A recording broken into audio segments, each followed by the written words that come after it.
sir ଯେଉଁ କଥା ପାଞ୍ଚଟି ସମସ୍ୟା କଥା କହିଲେ ତାହେଲେ ଗୋଟେ କଥା ଯୋଡ଼ିବି ଆପଣଙ୍କୁ ଆଉ 11 ବର୍ଷ ପରେ ଓଡ଼ିଶାକୁ 100 ହେବ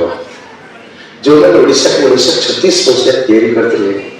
ଆଉ ପ୍ରଥମ ଭାଷାଭିତ୍ତିକ ରାଜ୍ୟ ମିଳିଲା ସେତେବେଳେ ବଜେଟ୍ ଥିଲା 1 କୋଟି ଟଙ୍କା ଆଉ ଆଜିର ବଜେଟ୍ ହେଉଛି 2,90,000 କୋଟି ଟଙ୍କା ଅନେକ ବିକାଶ ଆମେ ମନା କରୁ କିନ୍ତୁ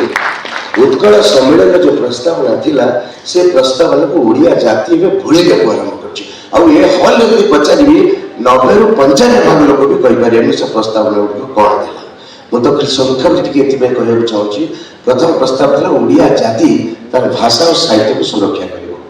ଦ୍ୱିତୀୟ ଥିଲା ଓଡ଼ିଶା କୁଟୀର ଶିଳ୍ପ ବିକାଶ କୁଟୀର ଶିଳ୍ପ ଗ୍ରାମ ଶିଳ୍ପ ପାଇଁ ବିକାଶ କରିବ କାମ କରିବ ତୃତୀୟ ଥିଲା ଓଡ଼ିଆ ଜାତି ଓଡ଼ିଶାର ଉତ୍ପାଦିତ ଦ୍ରବ୍ୟକୁ ବିଶ୍ୱ ଦରବାରରେ ବଜାରୀକରଣ କରିବ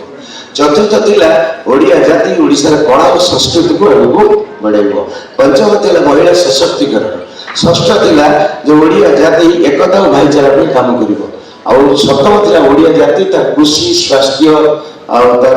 ଶିକ୍ଷା ପ୍ରକୃତିକୁ ନେଇ କାମ କରି ଯୋଉଟା ଆପଣ କହୁଥିଲେ ସମସ୍ତେ ମାନେ ଆଜ୍ଞା 11 ବର୍ଷ ପରେ ଆପଣଙ୍କ ବୟସ 11 ଅଛି ମଞ୍ଚରେ ଯେତେ ଅତିଥିଙ୍କ ବୟସରେ ବି 11 ବର୍ଷ ଭଗବାନଙ୍କୁ ସମସ୍ତେ 100 କ୍ରସ କରନ୍ତି କେହି ଛାଡ଼ନ୍ତି ନାହିଁ ଆଜ୍ଞା କିନ୍ତୁ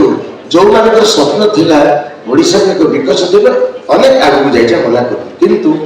ଏଇ ଓଡ଼ିଶାରେ ହଲ୍ ଯେବେ ଅଛନ୍ତି ଖାଲି କହିଦିଏ ବାଜା ବାଜିବ ବାଣ ଫୁଟିବ ନାଚ ଗୀତ ହବ ଏଇ ହଲ୍ ଜୋରଦାର ହେଇଯିବ କ'ଣ 100 ବର୍ଷ ଓଡ଼ିଶାରେ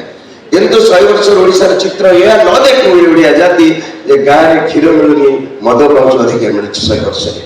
ଏବଂ 100 ବର୍ଷରେ ଓଡ଼ିଶା ଏହା ନ ଦେଖୁ ଯେ ବର୍ତ୍ତମାନ ଆନ୍ଧ୍ରରୁ ଯେଉଁ ଅଣ୍ଡା କଦଳୀ ମାଛ ଲେମ୍ବୁ ଆସୁଛି ବର୍ତ୍ତମାନ 100 ବର୍ଷରେ ଆହୁରି 5 ଗୁଣ ଅଧିକା ଆସୁଥିବ ଓଡ଼ିଆ ଜାତି ଏ ନ ଦେଖୁ ବର୍ତ୍ତମାନ 1000 ପ୍ରତି 1000 120 ଜଣ ଯାଉଛନ୍ତି ଦାଦନ ଖଟିବା ପାଇଁ କିନ୍ତୁ 100 ବର୍ଷ ଓଡ଼ିଶାରେ ପ୍ରତି 1000 30 ଲୋକ ଯାଉଥିବେ ଦାଦନ ଖଟିବା ପାଇଁ ଆଉ 100 ବର୍ଷ ଓଡ଼ିଶା ଏହା ନ ଦେଖୁ ଓଡ଼ିଶା ଏକ କମ୍ପ୍ଲିଟ ଜଙ୍ଗଲରେ ପରିଣତ ହେବାକୁ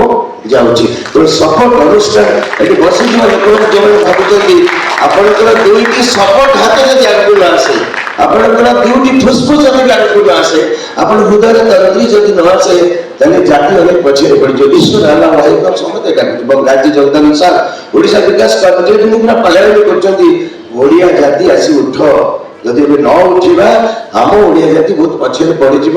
ଆଉ ଜମା ଖୁସି କରିବାର ନାହିଁ ମଜା କରିବା ନା ଘରକୁ ଘର ସ୍ୱଚ୍ଛ ସବୁଜ ଓଡ଼ିଶା ସ୍ୱାବଲମ୍ବୀ ଓଡ଼ିଶା ସଦ୍ଭାବନା ଓଡ଼ିଶା ସ୍ୱାଭିମାନୀ ଓଡ଼ିଶାର ପରିକଳ୍ପନା ଯଦି ନ କରାଯାଏ ସପୋର୍ଟ ଅର୍ଗାନାଇଜେସନ ଯେତିକି କରିବ ଆଗାମୀ ଦିନ ପାଇଁ ଏଠି ସାମ୍ନାରେ ବସିଥିବା ପ୍ରତ୍ୟେକ ଓଡ଼ିଆ ଭିତରେ ଗର୍ବ ଆସୁ 11 ବର୍ଷ ପରେ ଯେଉଁ ଓଡ଼ିଶାକୁ 100 ହେବ ଏକ ନୂଆ ଓଡ଼ିଶା ଦେଖିବା ପାଇଁ ଆମର ସ୍ୱପ୍ନକୁ ମଜବୁତ କରିବା ଧନ୍ୟବାଦ ଚାହୁଁଛି କହିବା ପାଇଁ ଆଉ ସମସ୍ତେ ଓଡ଼ିଶା ପୁନର୍ଗଠନକୁ ଆମେ ଆଗକୁ କରିବା